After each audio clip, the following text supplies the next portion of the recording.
tardes, le doy la bienvenida a este corte informativo con las noticias más recientes del Poder Judicial de la Federación. Agradezco a Eusiris Rostro su interpretación en lengua de señas mexicana, hoy lunes 31 de marzo de 2025. Soy Laura Murillo, comenzamos.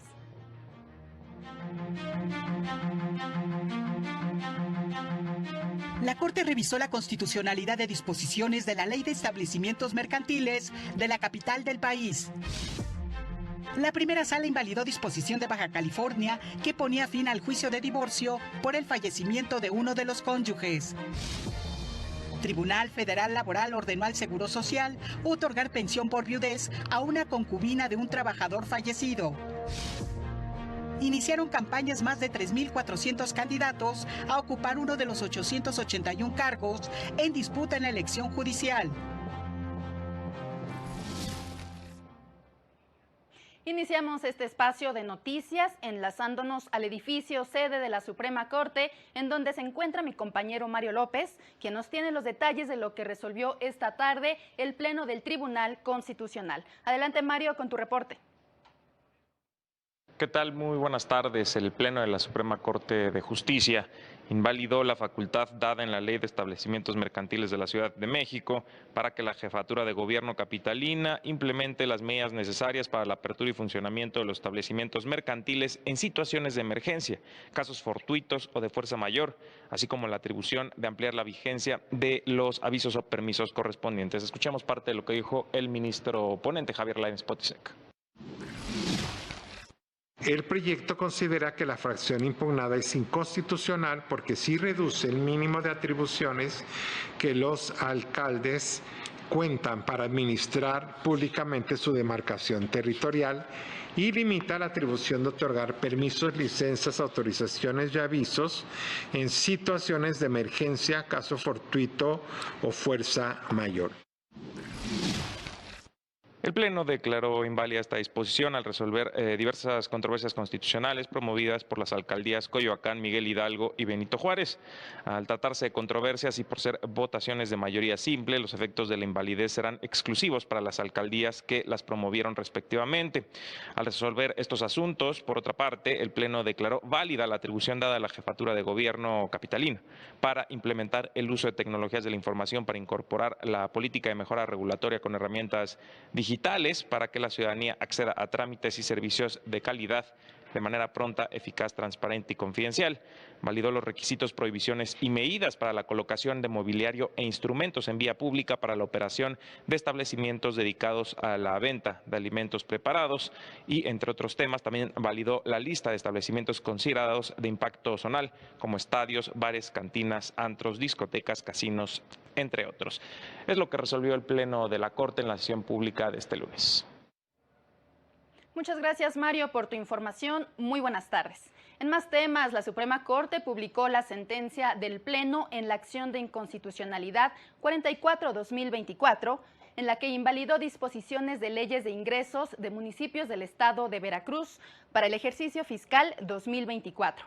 Entre ellas, las que establecían el cobro por la certificación de documentos que obran en los archivos de la tesorería de los municipios por resultar desproporcionado al no guardar una relación razonable entre el costo de los materiales y las cuotas establecidas. Además, violaban el principio de seguridad jurídica al no distinguir si los cobros se realizaban por la expedición de cada hoja o por un documento completo.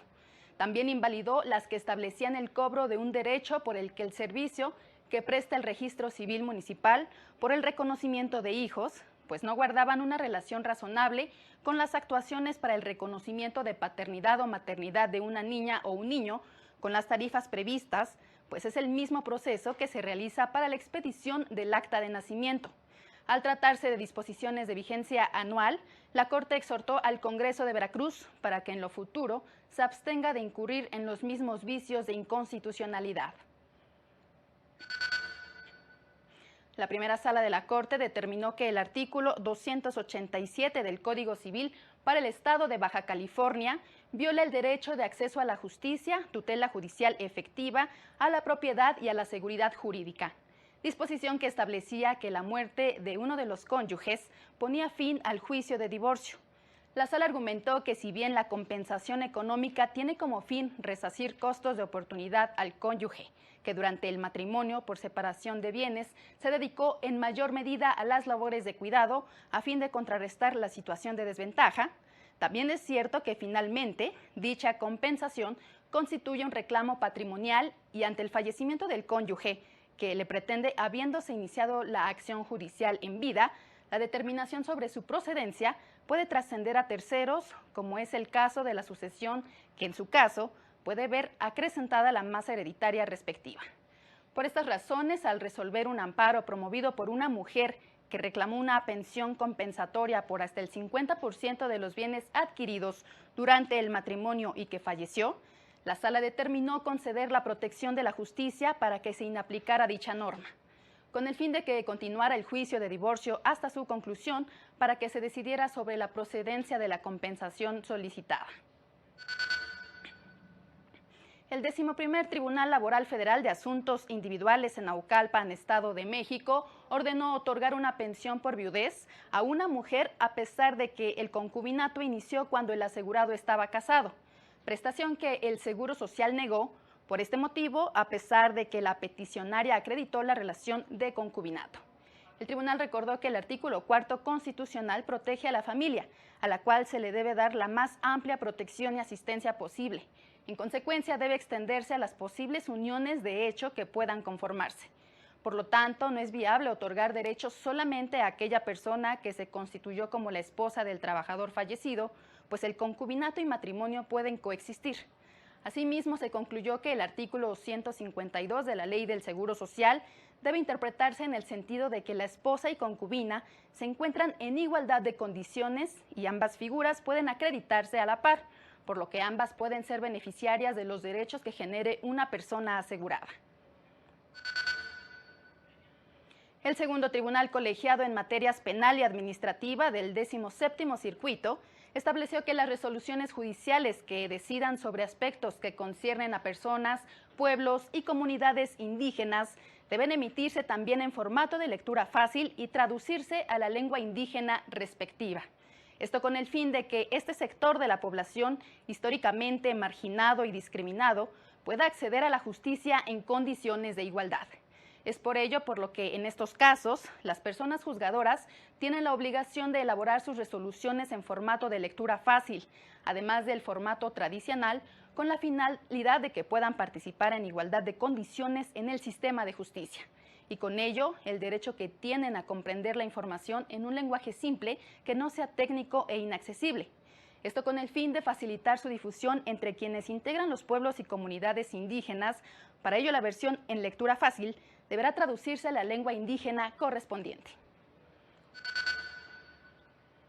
Y en la revista Así Defendemos, la Defensoría Pública Federal recordó el caso de Francisco, persona recluida en el penal de Santa Marta, Acatitla, quien logró recuperar su beca universitaria tras un proceso judicial que evidenció omisiones en la continuidad de programas educativos durante la pandemia de COVID-19. Francisco es estudiante de la Universidad Autónoma de la Ciudad de México y formó parte del programa que otorgaba educación superior a personas en reclusión.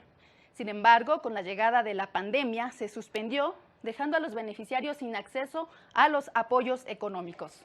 Con los conocimientos adquiridos, Francisco promovió por sus propios medios un amparo indirecto, lo que le permitió que le asignaran al asesor jurídico Julio César Salgado como su representante legal. A pesar de que el juzgado 16º de distrito en materia administrativa le negó la suspensión, se concluyó que la cancelación de la beca violaba su derecho a la educación y a no ser discriminado.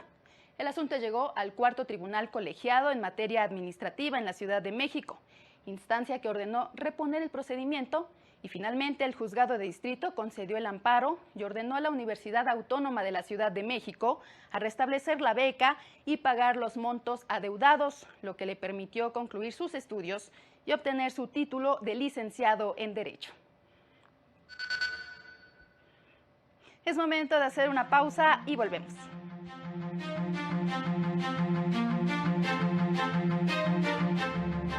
Al regresar, el Tribunal Electoral garantiza legalidad y equidad en la elección judicial.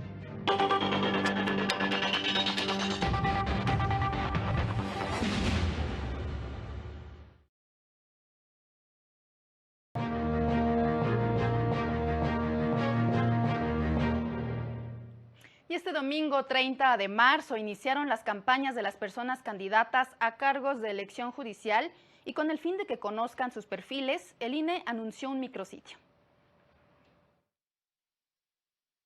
El INE puso a disposición de la ciudadanía el sistema Conóceles, en el que podrá consultar la información curricular y propuestas de las personas candidatas a un cargo en el Poder Judicial Federal. Con ello se busca proporcionar elementos a las y los ciudadanos para que puedan emitir un voto informado en la jornada electoral del próximo 1 de junio. El micrositio forma parte de los mecanismos que el Instituto genera para promover el voto y a la vez funciona como herramienta para que las candidaturas se den a conocer entre la ciudadanía. En dicho micrositio se registraron el 93.61% de las personas candidatas. El INE recordó que las campañas que iniciaron este domingo tendrán una duración de 60 días y en ellas participan candidatos a ministras y ministros de la Suprema Corte, integrantes del Tribunal de Disciplina Judicial, de la Sala Superior y salas regionales del Tribunal Electoral, magistraturas de circuito y titulares de juzgados de distrito. Las campañas tienen como propósito difundir la trayectoria profesional, méritos y visiones sobre la función jurisdiccional y la impartición de justicia. Por otro lado, el INE aprobó adecuar los listados definitivos de personas candidatas a magistradas de circuito, así como de juezas y jueces de distrito, y ordenó la impresión de boletas de estos cargos. El ajuste de los listados se dio luego de que se presentaron declinaciones de candidaturas, mismas que deberían ser excluidas del listado. Además, se ajustaron las candidaturas a magistrados, juezas y jueces de distrito en diversos distritos judiciales. El INE también estableció que las candidaturas a cargos en el Poder Judicial Federal y poderes judiciales locales no podrán ser postuladas a más de un cargo de elección popular. Con información de José Luis Guerra García para el canal del Poder Judicial de la Federación. Y ante el inicio de las campañas de la elección judicial federal, la Fiscalía Especializada en Materia de Delitos Electorales se manifestó lista para recibir las denuncias que se pudieran generar en todo el país. Vigilará que las campañas se lleven a cabo con seguridad y sin interferencias de cualquier institución o agente que puedan afectar la imparcialidad, equidad y el ejercicio de los derechos político-electorales. Recordó que en estas elecciones se renovarán 881 cargos de jueces, magistrados y ministros. Ante ello, la FICEL difunde mensajes en medios y redes sociales exhortando a la ciudadanía a denunciar los hechos ilícitos en materia electoral. Dichos delitos están previstos en la Ley General en materia de delitos electorales, entre los cuales se encuentran la compra y coacción del voto, el uso indebido de recursos públicos federales, condicionar la prestación de servicios o programas gubernamentales y la retención indebida de la credencial para votar. Además, pueden ser sancionados por la vía penal los candidatos que utilicen recursos de procedencia ilícita o rebasen el tope de gastos de campaña, conductas que se castigan con multa de 1,000 a 5,000 días y de 5 a 15 años de prisión. En tanto que los servidores públicos que realicen proselitismo en horas laborales, amenacen a su personal para que participen en actos de campaña o les soliciten dinero con fines electorales, serán sancionados con inhabilitación del cargo de 2 a 6 años, multa de 200 a 400 días y prisión de 2 a 9 años. El Tribunal Electoral dio a conocer el proyecto del magistrado Reyes Rodríguez Mondragón, con el que propone resolver el juicio ciudadano promovido por Gabriel Ruiz Ortega, quien reclama que fue registrado como candidato a juez de distrito por un distrito diverso del que actualmente desempeña como juzgador federal en funciones, pues considera que se le debió asignar al Distrito 2, que es donde se ubica el órgano jurisdiccional del cual es titular, pues así lo establece el procedimiento para la asignación. El proyecto propone revocar para que sea cambiado de distrito en el que competiría, pues casos similares fueron tratados de manera diferente, lo que confirma la falta de justificación en la asignación. Explica que si bien la asignación contempló un procedimiento aleatorio, en el caso prevé como excepción a las candidaturas que actualmente ocupan un cargo, es decir, están en funciones, en cuyo caso se dispone que la asignación se realizará en el distrito judicial electoral que contenga el juzgado que la persona candidata encabeza. El Tribunal Electoral garantizará la legalidad y certeza de la elección judicial del próximo 1 de junio, aseguró el secretario de Estudio y Cuenta, Ernesto Santana Bracamontes. Ante estudiantes de la Escuela Libre de Psicología de la Universidad de Puebla, indicó que la tarea del Tribunal Electoral es defender y proteger los derechos político-electorales de la ciudadanía, que por primera vez votará para elegir a las personas juzgadoras. Señaló que en esta ocasión no participan los partidos políticos, por lo que serán las y los aspirantes a juzgadores los que realicen campaña. En este caso, el Tribunal Electoral no solo garantizará la participación paritaria de las mujeres en los cargos de elección, sino también la integración y asignación de espacios de decisión en el Poder Judicial. Entonces, de esta forma, por primera vez en México, se va a garantizar que el Poder Judicial de la Federación sea paritario. Creo que ese es un aspecto positivo importante. Me parece que un tema pendiente en el Poder Judicial, donde la representación de mujeres en las titularidades de los órganos es menor. Históricamente ha sido ocupada por hombres. Y esto obviamente no es porque las mujeres no tengan capacidades, sino porque no se les ha dado las mismas oportunidades que a los hombres.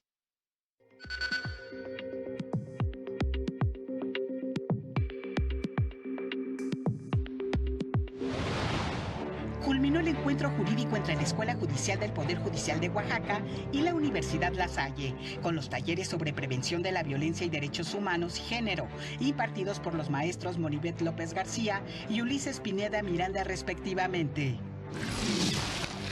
La magistrada presidenta del Poder Judicial de Tlaxcala, Anel Bañuelos Meneses, llevó a cabo una mesa de trabajo con integrantes de la Sala Penal Especializada en Administración de Justicia para Adolescentes, para analizar temas que se encuentran bajo su jurisdicción. A través de los juzgados familiares, el Poder Judicial de Michoacán toma determinaciones que protegen los derechos de niñas, niños y adolescentes, lo que incluye acciones de escucha de infantes en un juicio de desconocimiento de paternidad, la audiencia preliminar de un juicio de divorcio sin expresión de causa y modificación del convenio de convivencia entre un padre y su hijo. El Poder Judicial del Estado de Puebla, a través del Centro de Justicia Alternativa, ofrece asesoría gratuita, segura e imparcial en materia de divorcio, con el fin de alcanzar acuerdos sobre custodia de los hijos, división de bienes o pensiones. Y en más información, la magistrada Janine Otálora Malasis aseguró que las autoridades y la ciudadanía están obligadas a construir un México más incluyente y una sociedad más igualitaria. Al ofrecer una conferencia sobre los avances para garantizar los derechos político-electorales de los sectores vulnerables, indicó que es necesario que la ciudadanía sea vigilante para que las poblaciones vulnerables puedan participar en los procesos electorales y mantener el anhelo de una sociedad más pluralista e igualitaria con menos discriminación. Al recordar el primer asunto que llevó la Defensoría Pública en materia de violencia política en razón de género, indicó que sentó un precedente relevante para la elección de mujeres. Resaltó que la democracia puede ser para todas las personas y no solo para un grupo de élite. Yo diría que la labor de esta Defensoría ha sido un parteaguas en el ejercicio efectivo de los derechos político-electorales de quienes justamente han sido históricamente discriminadas y discriminados. Por ello, la justicia no puede ser vista solo como un mecanismo legal, sino una herramienta y una herramienta fundamental para fortalecer la democracia y garantizar justamente una sociedad incluyente más allá de lo que dicen las leyes, más allá de los discursos, una sociedad que escuche y que le dé voto también absolutamente a todos y los grupos y que toda la ciudadanía podamos participar en la construcción de la sociedad y del país que queremos.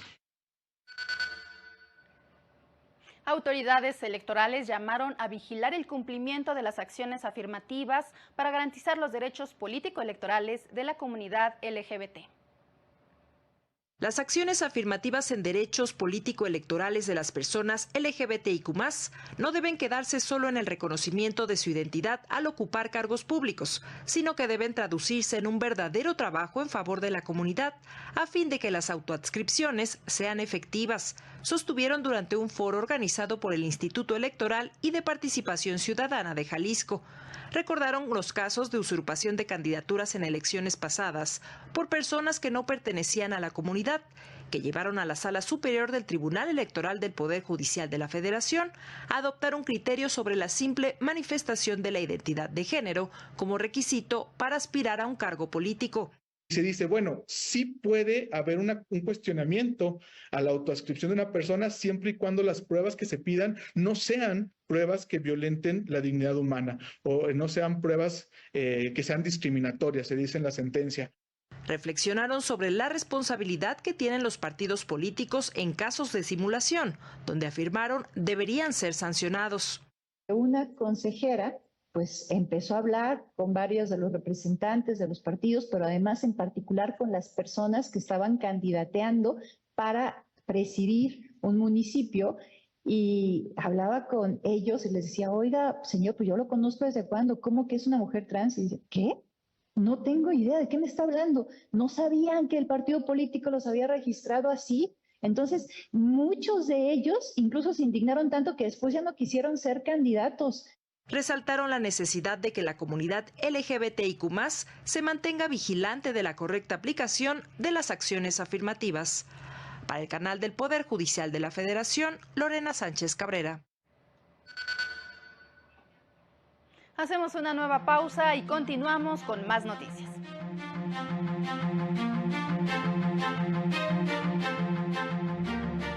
Más adelante, proponen regular la inteligencia artificial para que se use como herramienta en la presentación de juicios electorales.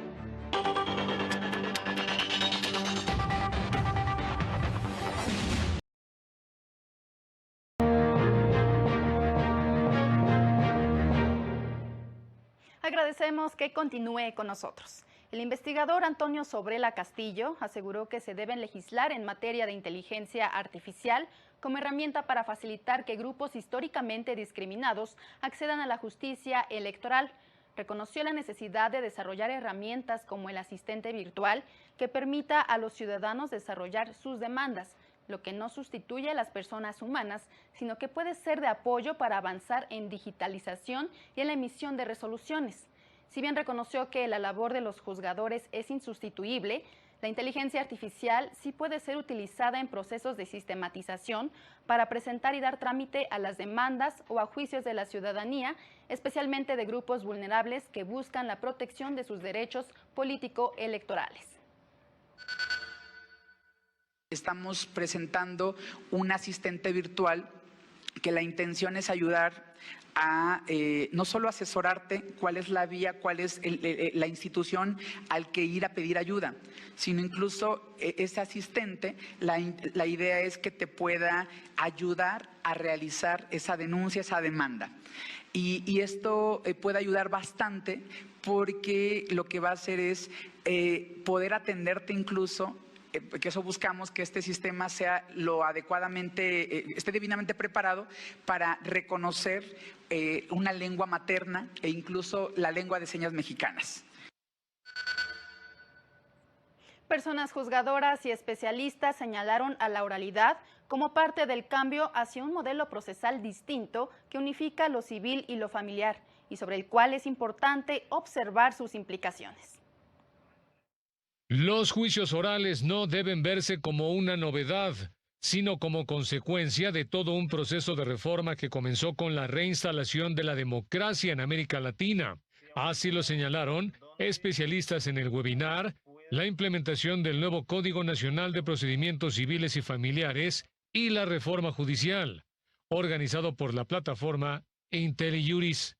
La oralidad es, en todas las materias, un gran reclamo de los nuevos sistemas democráticos que se estaban reinstalando a fines de los años 80, a comienzos de los años 90, en toda Latinoamérica, que de forma común abandonamos dictaduras o conflictos armados internos. La gran mayoría de los informes de derechos humanos de la época reclamaban la necesidad de que los sistemas de justicia avanzaran hacia mayores grados de transparencia y de respeto a los derechos humanos. Se indicó en ese sentido que uno de los componentes de la agenda aún en marcha en la introducción de la oralidad tiene que ver también con la materia civil. No obstante lo anterior, subrayaron, en el contexto de la implementación del Código Nacional de Procedimientos Civiles y Familiares, las implicaciones que ahora puedan presentarse con la implementación de la reforma judicial. Pues nunca pensamos que se nos iba a atravesar esta reforma, a pesar de todas las dificultades que ya advertíamos desde un inicio para la implementación del Código Nacional de Procedimientos Civiles y Familiares. Coincidieron en la importancia de ver cómo se transita hacia un modelo procesal distinto, porque no se trata solo de contar con nuevas reglas, que sea nacional y que unifique lo civil con lo familiar, sino de revisar sus implicaciones cuando no se llegue a implementar adecuadamente. Para el canal del Poder Judicial de la Federación, Óscar González. Al cumplirse 14 años de la creación del Movimiento por la Paz con Justicia y Dignidad de Javier Sicilia, tras el asesinato de su hijo Juan Francisco y otras 6 personas, el poeta y activista denunció que ningún gobierno ha avanzado en el tema de la seguridad. Por el contrario, se ha ocultado la realidad y se ha destruido a las instituciones creadas por las víctimas, las han revictimizado y colaborado con el crimen organizado. Prueba de ello, dijo, son las más de 500,000 asesinatos, más de 100,000 desaparecidos, 5,000 fosas clandestinas, múltiples campos de exterminio, redes de trata, extorsiones y miedo. Llamó a la refundación del Estado mexicano y a la movilización social con la observancia de organismos internacionales como la ONU y la Corte Interamericana de Derechos Humanos.